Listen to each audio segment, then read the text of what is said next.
कि ये सारे ही जो जितने भी ऑर्गेनेल्स हैं इसके अंतर्गत जो आते हैं ये आपस में कम्युनिकेट किए हुए हैं। दैट मीन्स कि इनका फंक्शन आपस में भी जुड़ा हुआ है, स्ट्रक्चर भी जुड़ा हुआ है, तो ये एक दूसरे से कोऑर्डिनेट करते हुए हैं और मेम्ब्रेन बाउंड तो है ही है, तो इसलिए इनका नाम एंडो मेम्ब्रेन सिस्टम रखा गया है। Hello everyone, I am doctor राशि और ये आपका चैनल साइंस सर्वे। साइंस सर्वे में साइटोलॉजी के अंतर्गत जो चल रहे हैं चैप्टर्स, तो इनमें अब हमारा नेक्स्ट टॉपिक है एंडो मेम्ब्रेन सिस्टम। ठीक है, एंडो मेम्ब्रेन सिस्टम का क्या मतलब है? Endomembrane system membrane bound cell organelles हैं, और दूसरी बात कि ये सारे ही जो जितने भी ऑर्गेनेल्स हैं इसके अंतर्गत जो आते हैं ये आपस में कम्युनिकेट किए हुए हैं। दैट मीन्स कि इनका फंक्शन आपस में भी जुड़ा हुआ है, स्ट्रक्चर भी जुड़ा हुआ है, तो ये एक दूसरे से कोऑर्डिनेट करते हुए हैं और मेम्ब्रेन बाउंड तो है ही है, तो इसलिए इनका नाम एंडो मेम्ब्रेन सिस्टम रखा गया है। एंडो मेम्ब्रेन सिस्टम में ये डायग्राम देख लीजिए, और The endomembrane system is a cellular structure composed of a network of membranes within a eukaryotic cell। ठीक है, तो यूकैरियोटिक सेल में ही, क्योंकि आपको भी पता है कि यूकैरियोटिक सेल में ही सभी सेलुलर ऑर्गेनिज्म प्रॉपर तरीके से मिलते हैं, तो उसमें ही ये पाए जाते हैं। That work together compartmentalise various cellular functions. ठीक है, यहाँ पर कंपार्टमेंट की तरह से बटे हुए हैं और पर्टिकुलर फंक्शन को परफॉर्म करते हैं। इनके नाम क्या क्या हैं? ये हैं endoplasmic reticulum, Golgi apparatus, vesicles और लाइसोसोम्स। ठीक है, these membrane bound organelles collaborate to synthesise, modify, transport and package proteins and lipids within the cell.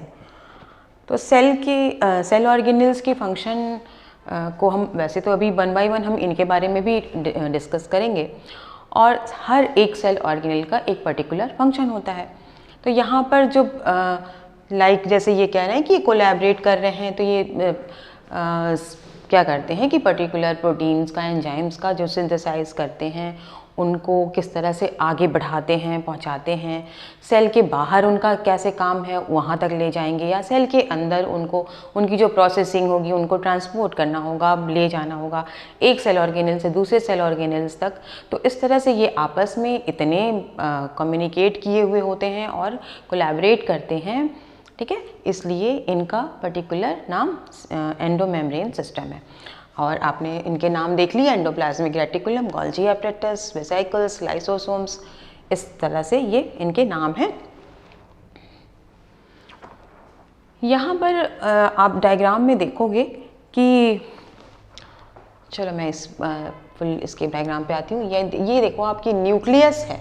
ठीक है, इसकी जो शुरुआत होती है वो न्यूक्लियस होती। न्यूक्लियस का मेम्ब्रेन बाउंड एक स्ट्रक्चर है, और उसका जो आउटर लेयर है, ठीक है, आउटर लेयर की मेम्ब्रेन, यहाँ से आप देखो ये न्यूक्लियस प्रॉपर डायग्राम है, और यहाँ से जो निकला हुआ है ये पार्ट, और फिर यहाँ से शुरुआत होती है एंडोप्लाज्मिक रेटिकुलम की। ठीक है, तो न्यूक्लियस के आउटर मेम्ब्रेन से ही निकलकर एंडोप्लाज्मिक रेटिकुलम बना। एंडोप्लाज्मिक रेटिकुलम पे ये होते हैं दो टाइप के, स्मूथ और रफ इसलिए होते हैं कि उनके ऊपर राइबोसोम्स पाए जाते हैं। राइबोसोम्स का काम है प्रोटीन का निर्माण करना, प्रोटीन सिंथेसिस करना। तो यहाँ से यानी कि कुछ काम शुरू हुआ है, वो है प्रोटीन का बनना। प्रोटीन के बनने के, और यहाँ जो स्मूथ एंडोप्लाज्मिक रेटिकुलम होता है वो लिपिड का निर्माण करता है। ठीक है, तो यहाँ से अब प्रोटीन बना तो उसको किसी फॉर्म में चेंज करना है, वो थोड़ा सा उसको वेसिकल फॉर्म में वो निकलता है, वहाँ से चेंज होता है, और उसके बाद जो एपरेटस आता है वो है गोल्जी एपरेटस। ठीक है, उसके बाद जो चीज़ आती है वो गोल्जी एपरेटस है। गोल्जी एपरेटस फिर उसकी कुछ और प्रोसेसिंग को आगे बढ़ाता है, उसको वन बाय वन एक एक करके उसकी हर एक लेयर उसकी प्रोसेसिंग करती है, और फिर उसको और अच्छे से प्रॉपर थैले में रखता है। प्लस उसमें कुछ एंजाइम्स का इस्तेमाल कर, जिसमें एंजाइम्स का एक बैग बनाता है, वो लाइसोसोम्स कहलाते हैं। कुछ चीज़ें वो वेस्ट होती हैं जो उसके लिए वो वैक्यूल्स के फॉर्म में उसमें वो रख करके निकाल देता है, कुछ को सेल के बाहर निकालना होता है वो। तो जो भी परफॉर्मेंस उसको करना होता है वो इसके बाद धीरे धीरे करके आगे परफॉर्म करता है। ठीक है, तो वैसे तो इनका डिटेल स्ट्रक्चर अभी हम आपको आगे की वीडियोस में देंगे, लेकिन इनका एक जनरल सा सिर्फ एक वो ले लीजिए आप, general introduction. Endoplasmic reticulum, endoplasmic reticulum जो है वो सेलुलर ऑर्गेनील है with a network of membranes involved in protein synthesis, lipid production and intracellular transport. Already मैंने डिस्कस कर दिया है। फिर है आपका गोल्जी अपरेटस, उसकी जस्ट बाद आपने देखा गोल्जी अपरेटस था।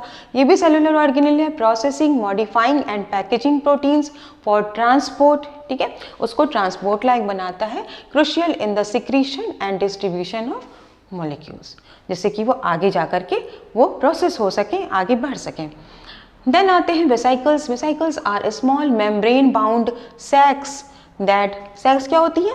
थैलियाँ, जो छोटी छोटी थैलियाँ होती हैं उन्हें हम सैक्स बोलते हैं।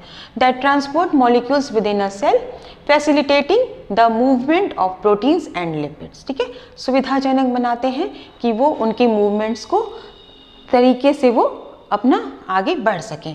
फैसिलिटेटिंग मतलब सुविधाजनक तरीके से उनके मूवमेंट को, प्रोटीन और लिपिड के मूवमेंट को आगे बढ़ा सकें। तो एक sac like membrane bound structure को हम वेसिकल्स बोलते हैं। देन आते हैं lysosomes, membrane bound organelles containing enzymes. ठीक है, लाइसोसोम्स में बेसिकली एंजाइम्स होते हैं जो कि ब्रेक डाउन करते हैं cellular waste and maintain cellular homeostasis. Homeostasis क्या होता है? तापमान नियंत्रित रखना। Okay, through digestion and recycling processes.